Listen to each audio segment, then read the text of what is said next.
Two things about last night I need to, one I need to correct and the other one I need to clarify. The correction was I said that the Freemasons were founded in 1771, and I don't know if I was dyslexic when I was thinking of that. And someone kept telling me there's not the numbers or there's something. The numbers were right; they just were in the wrong order. It's 1717 is when the Grand Lodge was established in England, and that's considered the founding of modern-day Freemasonry, even though there were precursors to it. The second thing was, as I said, that to clarify this, that the church had condemned the theory of participationism, and that condemnation was a bit of a strong term. What happened is that the Propagation for the Faith in 1857 draw attention to the fact that the Protestants had come up with this idea and that it was erroneous. But they just kind of left it at that. Part of it was because you didn't need a formal condemnation, at least in that day and age, because of the fact that it's so obvious that what they're saying is incorrect. In fact, it's kind of funny about that theory that the Protestants actually came up with it because they were uneasy at the fact that the Catholic Church said that we were the only true religion. And so they had wanted to come up with some way to where they could be part of this thing without being part of the Catholic Church. Of course, then, to address that, the First Vatican Council then said that the principle of union is the papacy. The theologians in the Catholic Church, adopting the Protestant theory of participationism, shifted it very subtly. It's something I'm going to be writing a book on. They subtly shifted it from unicity, the mark of unicity, that is the papacy, to apostolicity, to be part of the church that Christ established, which in the past the church was very clear that apostolicity didn't suffice to have unity with the church because of the fact that the Orthodox had valid orders, but they did not, were not part of the church that Christ had founded because they didn't have unity with the papacy. Anyway, that all being said. Okay. After the shock last night, and by the way, what we talked about last night was just the tip of the iceberg. It doesn't even get into things like abortion and all those things that are out there, all the sins crying to heaven from vengeance, etc. We're not even, and we can also just stand back and just get an objective look that even on a societal level, things are in chaos, right? Everything is just breaking down, the social order down. And by the way, this breakdown in the societal order is not just normal decay. This is stuff that my point last night was, we're in a battle for good and evil, and the evil people are intentionally trying to destroy our culture, our country, our sovereignty, all those things, in addition to trying to destroy the church, etc. Okay. So what do? Okay. There's two ways I want to approach this. The first is how do you approach this on a natural level? How do you navigate this situation on a natural level? If you look at trying to achieve an end, St. Thomas says, you have to use a means in order to get to the end. And those means are also surrounded by a set of circumstances, which affect how well you achieve your means, he says. Okay. The end is the salvation of your soul, obviously. That's the end. The means are twofold. One, there's a set of natural means, and then there's a set of supernatural means, and the supernatural means we'll talk about this afternoon. But then we're also going to talk about circumstances, because the circumstances can affect how well you achieve your means, or they can even block your achieving the end. And so we want to make sure that we understand what goes into all of this, achieving the salvation of your soul. Okay. Because of modernism, which is the synthesis of all heresies, and because its tendency is to make the individual the principle of judgment about what's right and wrong, or what is to be believed or not believed about God. In other words, ultimately it transposes it from God to us. So it's like the diabolic heresy, right? Because it is the one that makes us the standard of judgment rather than God. So with modernism, basically, it's an appetitive problem on one level, in the sense that the person wants to make themselves and judge whether something's good, bad, or ugly based upon how they feel or relate to the thing. You might have heard me say this before, but one of the things that really bothers me is with children today, some of them are already now in their early 20s. These are the people who went through the school system, and they would say, Johnny, 2 + 2 = 4. How do you feel about that, Johnny? There was this constant training that was done to judge the truth of a proposition based upon themselves and how they felt in relationship to it. And in modernism in the church, modernism began quite a long time ago. The formal inauguration of it as a heresy, considered as such, or the naming of it of a heresy, was liberalism in Mirari Vos. And in that document, the Holy Father basically, this is in 1832, the Holy Father pins it and says, he calls it liberalism, but when you read the description, it's just modernism. And it gets more and more developed. But the point is there's actually 5 stages of modernism. You can read it in my work called The Operative Points of View. It's right on the internet. But we're in stage 5, which is the superficial stage. All the intellectual gas has run out. And so the stuff we're hearing is just vapid. I mean, it's just silly. It doesn't even make any sense, even to a normal human being, you know. And I often tell people, you know, I used to say this to my mom, because there was this one time when they were having a mass on television, and they picked the worst possible priest to put up there, right? I said, this guy isn't going to attract any normal male. He's going to look at that and just say, not having anything to do with that. So, okay. The point is that with modernism, because we're living in a superficial stage where it's very dumb, I mean, it just doesn't even follow basic rational principles. Because of the nature of modernism and because it's so pervasive and it touches upon literally every single facet of the church, there is not, and if you can just think of this yourself, there's not one single doctrine, there's not one single liturgical practice, there's not one single devotion which they haven't messed with. Not one. So, it used to be the big holdout was a rite of exorcism, but then they got to playing with that. But the point being is that it's literally one of those things where they have to change it all, but they did it very slowly and they did it very subtly. Okay. This means, because it's in virtually every facet of Catholic life, you do not have the liberty of ignorance. If you don't do serious, hard study of your Catholic faith, you will end up a heretic unless God gives you an extraordinary grace, and those aren't too common. I mean, I've met a few people like that. It's kind of extraordinary. So, that means you're going to have to do, and that's why I said, in order to navigate this, part of the means is knowledge.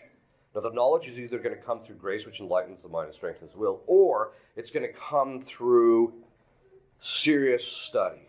You're going to have to study.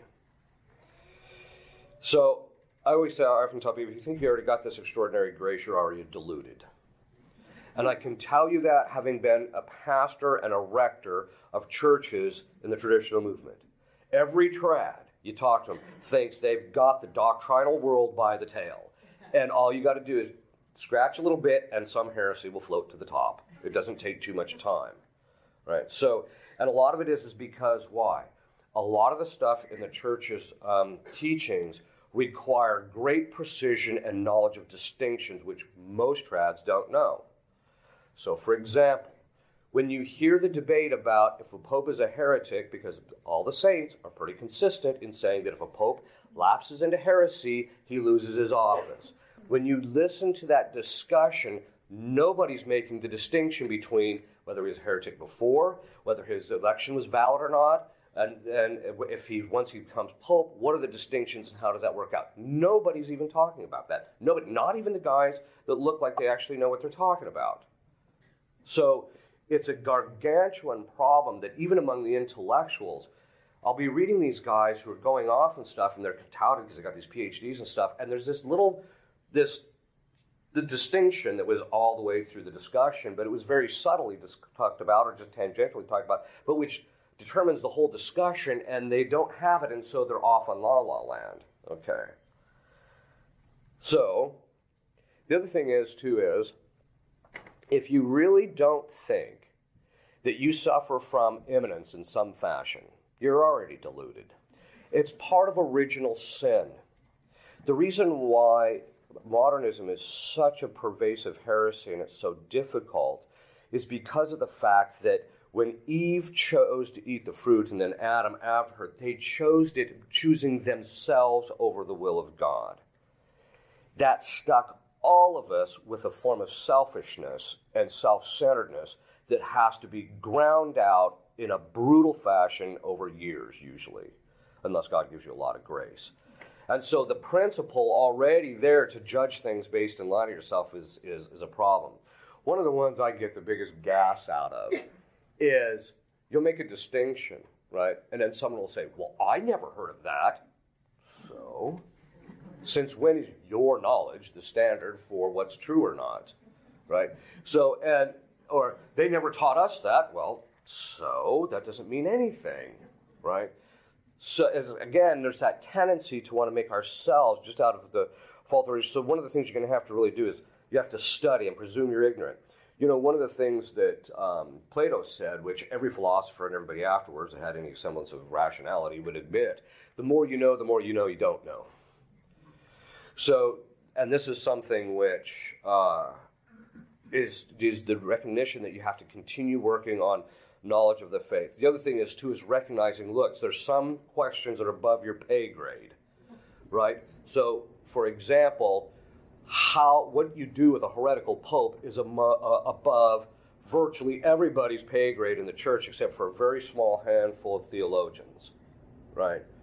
And this is also, so I tell people, don't even get involved in that discussion as a general rule. In fact, it was really funny because I had a discussion with somebody recently, and he said, well, the reason that you can judge that he's not the Pope is because he's not the Pope. I'm like, you just begged the question. You just asserted what you're basically asserting in your conclusion, or you're asserting in your premise, what you're already trying to conclude. So I said, and it's circular reasoning. I said, sorry, it doesn't work. So anyway, he just didn't think I was getting it. And I'm like, no, I think that it's a very basic logical fallacy that you're not getting. Okay. So you have to study, and you have to study hard. You have to do a lot of study, because this is something that's going to help you to understand not just the church.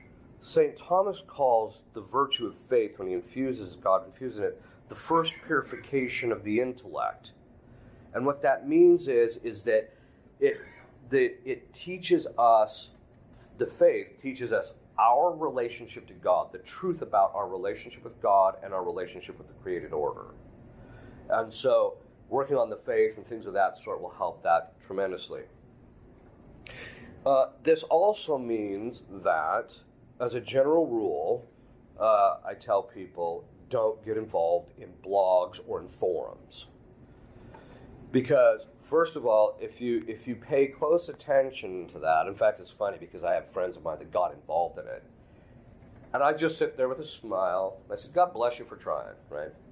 Within a couple of months, their hair is all removed from their head from having been pulled out, and they realize that it's just a waste of time because people just don't get it. It's true. And I think they say, well, faith comes through hearing. Yeah, here's the problem. The guy who's arguing with on the blog, he ain't hearing you. He's just trying to argue because he doesn't want to be shown as wrong, or he's got this heresy that he happens to be fond of. Okay. People also end up saying, well, I'm going to go defend the Catholic faith because the priests aren't doing it. Yeah, all you're doing is making a mess of it. Okay. In fact, in the past, canon law forbid lay people, which I think that we should actually go back to. It forbid the lay people from engaging in public debate or discourse regarding philosophy and theology without their permission of their bishop. And I think that would be a good thing to go back to, because I think it would start quieting things down a little bit. My basic point is make sure that what you study isn't the latest and greatest from the guy who happens to hang up his shingle because he calls himself a traditionalist. What you have to do is you have to study the saints and the guys that have written about these matters, preferably from before the council. And it's a long, arduous task, right? What you got to study? Morals, right? You just have to study the moral doctrine of the church. The doctrine itself, ecclesiology. That's a one that's really fraught with difficulties these days. Theology of revelation, which deals with tradition. You have to understand the structure of tradition and how it works. Why? Because modernism is a deviation because it transposes the objective criteria for what you believe from an external magisterium, which is actually handing us on objective revelation from generation to generation to oneself. If you don't understand exactly how that mechanism works, you're likely to end up with a lot of problems today. To start with, I always recommend Spirago's Catechism. Unfortunately, TAN stopped publishing it, but it's still available out there. You can usually dig it up somewhere. Or any other kind of solid basic catechism, and branch out from there. The good thing about Spirago is it'll start to fill in areas that you realize I don't know very much about in this area. Could you say that again? Spirago. It's here, I'll just write it Or down. about. Yeah. So Spirago it's just called the Catechism Explained. It's basically the Catechism of the Council of Trent with a lot of explanation. And it's one of the best out there. The thing I like about it is I've never read anything in there that didn't line out with what the theologians and by theologians I mean those are the theological schools from 1100 to 1750 and the fathers didn't say. So that's the nice thing about it. And then from there branch out. Do not think just because you've had read a book on a topic that somehow or another you understand the topic. There's always, you get that from time to time. I used to smile about that when I taught in the seminary. Some guy in the class had read one book on a topic, and so he would bring up an objection in relationship to that one book. And the way you always kind of quiet him down and subtly humiliate him is just by, yes, but this author says this, and this author says that, and this author says this, and then by the time he's done, he's like, okay, reading the one book doesn't suffice. You have to do a lot of reading in this area, in various areas. But you have to read. You have to get into the habit of reading, which is a good thing because it helps you remain focused, and it will get your mind off of all the garbage out there too, as well. That also means you have to study the real theological disciplines.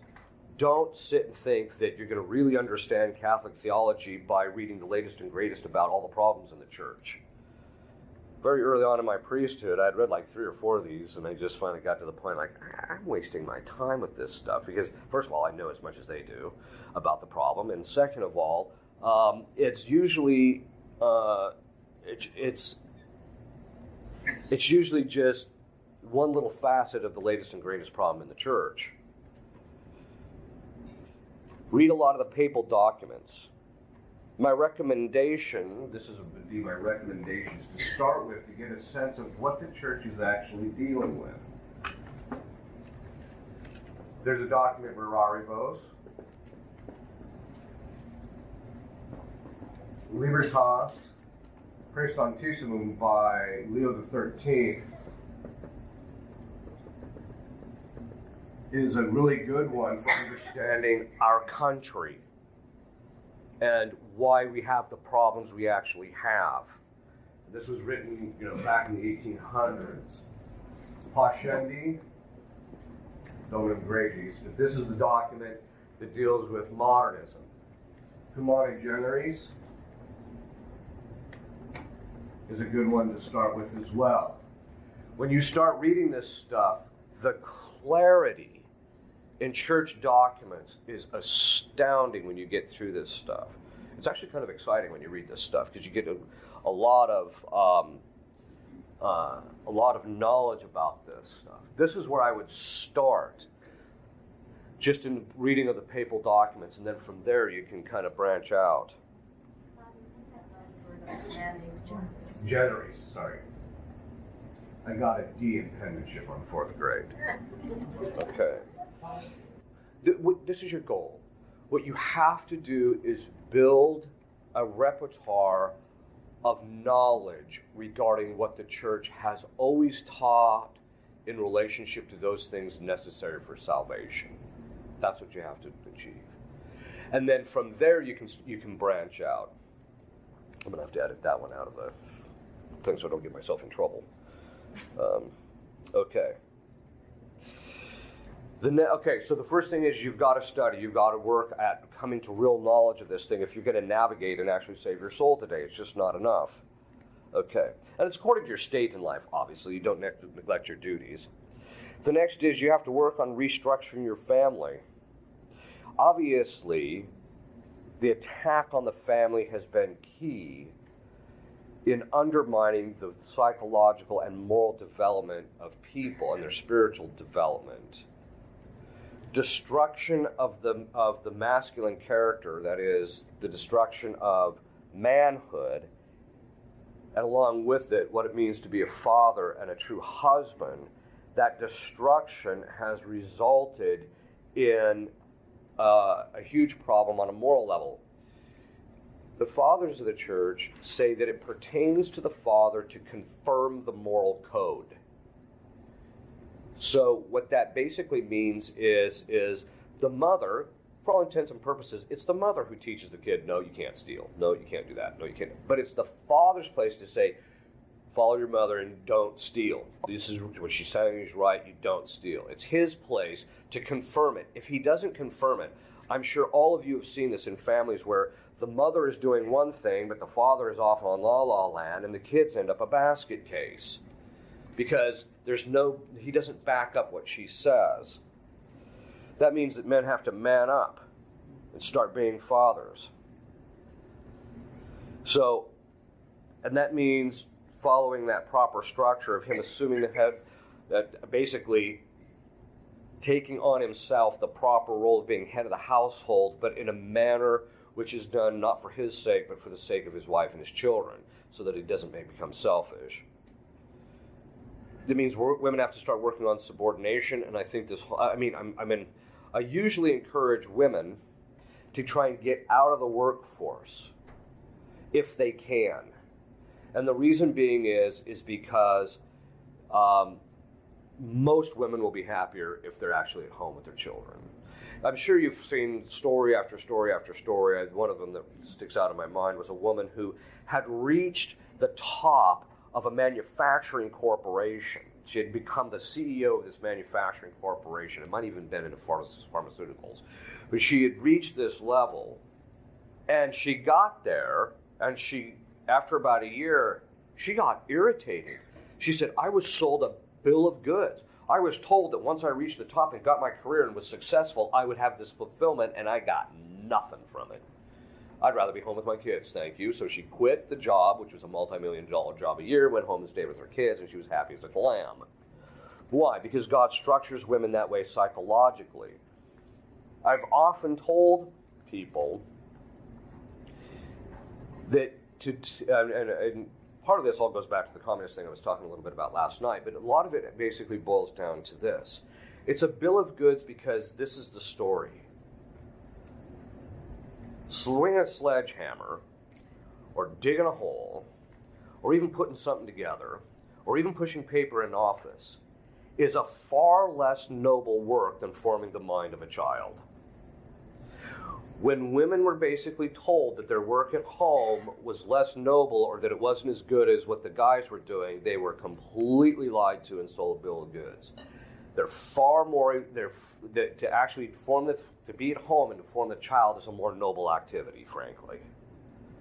In fact, the reason we know it's a more noble activity is because according to the natural law, the man's job is for the sake of the wife and the children so that she can stay home and be able to do that job. So it's subordinate to that rather than the other way around. Children have to work on obedience and piety. In other words, the normal family structure has to be reestablished. And also piety. Piety is the virtue in which we give honor to our superiors. It's completely gone. It basically started when the greatest generation in raising the hippie generation didn't require them to honor them, basically. And so then they didn't. And so the hippie generation became obnoxious, and from that point on, piety was just lost in our culture.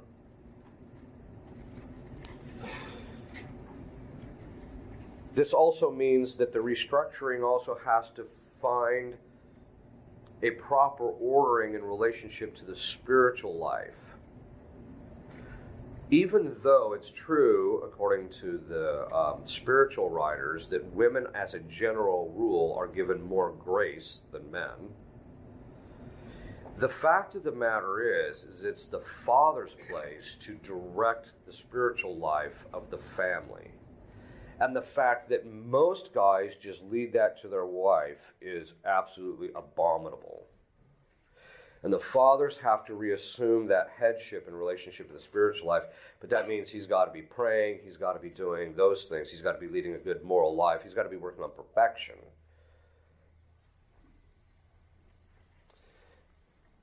So this is, just on a natural level, this is one of the things that you actually have to work on. The restructuring of the family life is the only way to restore the order of our society. I'll say this now, only because of the fact that I don't mind getting in trouble. But there's a line from G.K. Chesterton where he says, I don't know why women want the vote. This was back in the feminist movement, back in the teens and 20s of the last century. He says, I don't know why they want the vote. He said, because a woman can make or break a nation by the way she raises a single child. Where the vote is meaningless, he said, for the most part. Part of the thing that's going to have to happen is I talked about communism infiltrating of this. This means that various facets of this complete false doctrine of feminism has to be done. Now, were men treating women badly? Yes, of course, they always have. It's been from the very beginning. But that doesn't mean that the proper order within the family should therefore be undone. And in feminism, I think that the biggest mistake that's been made is the idea that, as I mentioned, that the work that a woman does at home is somehow less noble. This not only pertains to the forming of the mind of the child, but just even taking care of the home, providing for the home, cooking and things like that. Stuff that can be a bit of a drudgery, but which actually provide a suitability to the life of the husband and the children that would otherwise be lost. Women don't spend much time at home anymore because they're working. Yeah, they get the clothes done, and yeah, they clean things, they make the beds, etc. They're doing the laundry. But the fact of the matter is that there's when I grew up, my mom used to do this from time to time, and you would see this, in reading about things in the past, how women would do these little things, like little craft projects and little things for the various people in the family or for the house, so that there was a certain decorum and suitability to the house that was achieved as a result of that. Now they just go buy stuff and put it up, and it doesn't really mean anything. But I think that getting back to the question of voting, I think that one of the things we have to do is go back to the solid understanding that the basic building block of the society is not the individual, but this family. In the past, there were only two people that could vote. The first was the man who was the head of his household. Why? Because he represented the basic building block of the society, the household. When a woman votes, you are essentially splitting the basic building block of the society, right down the middle.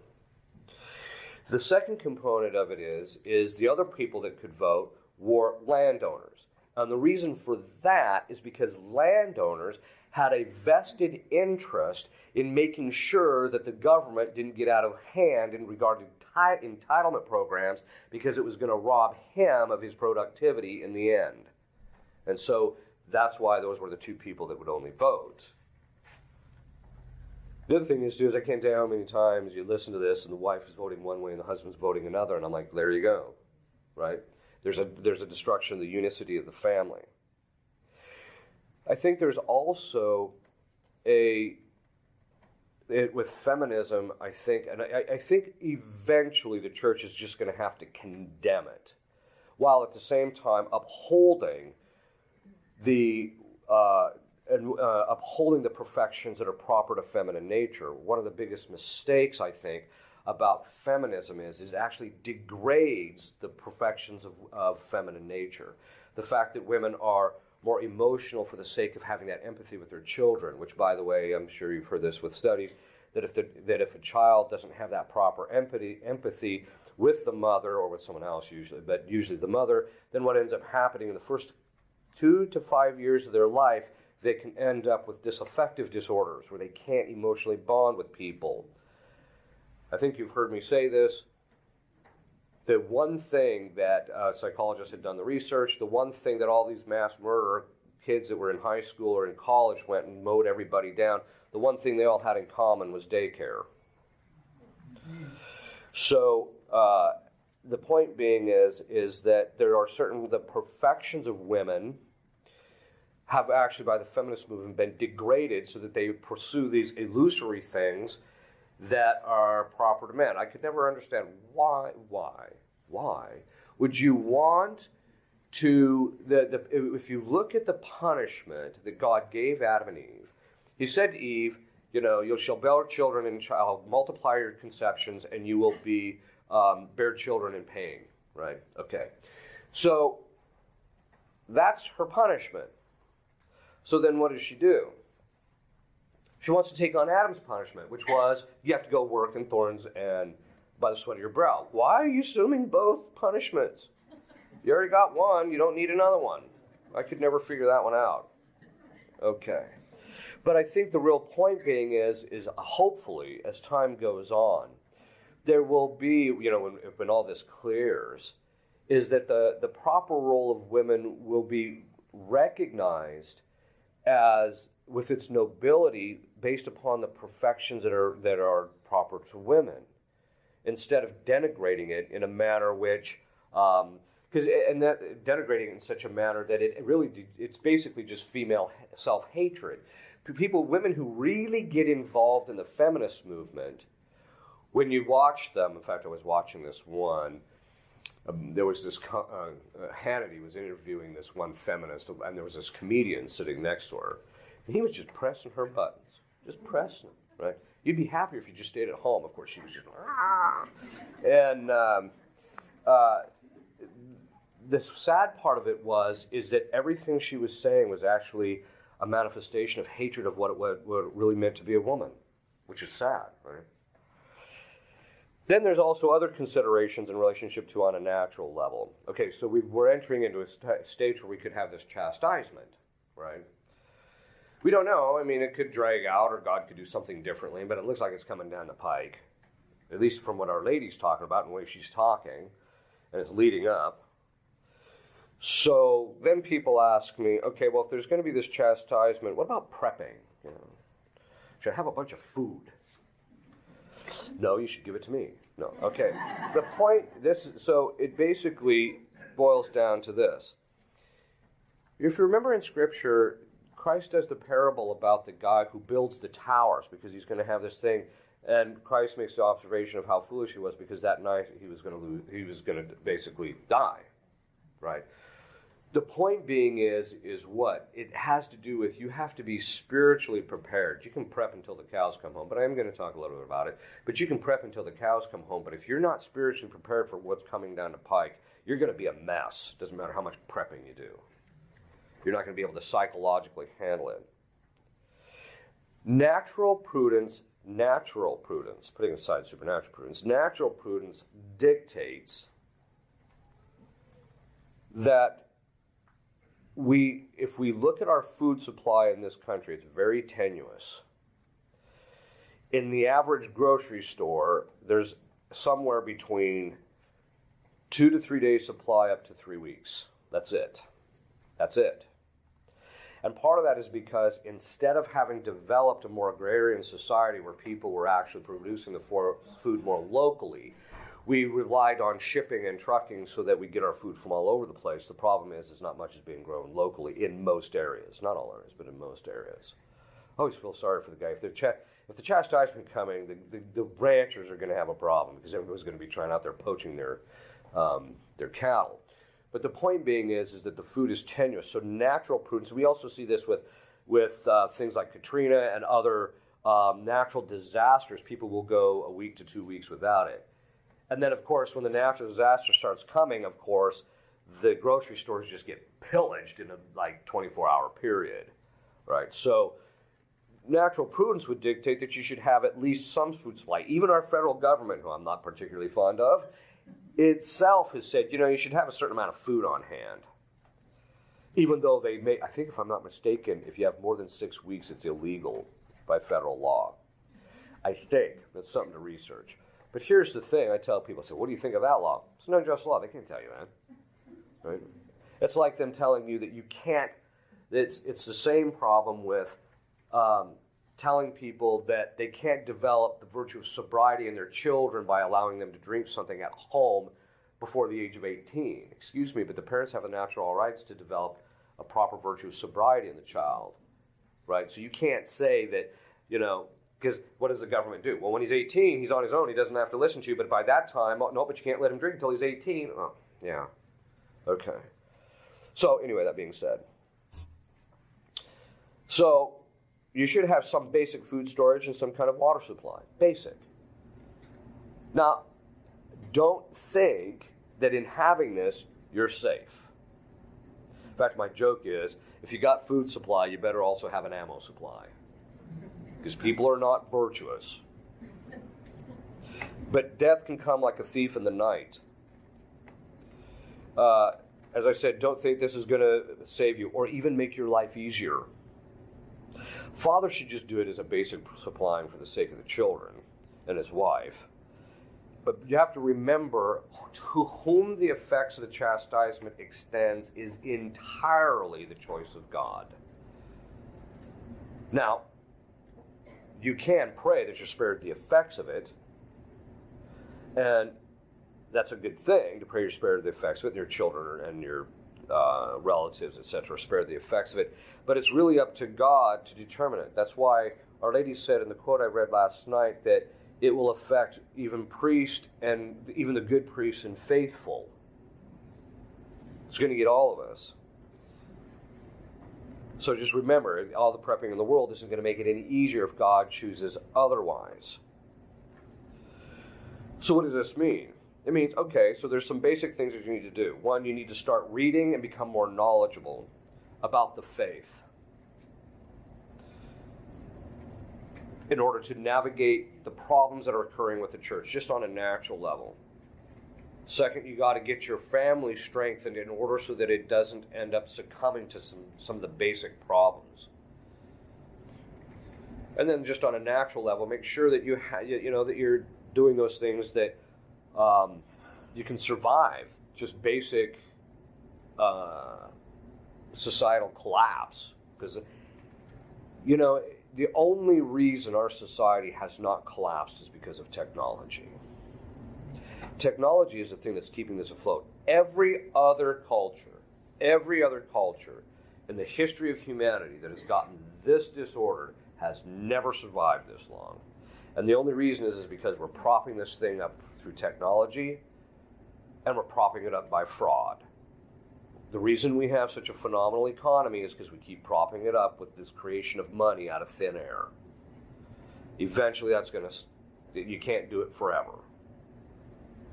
So, eventually this is going to come down. This also means, though, that you should also study.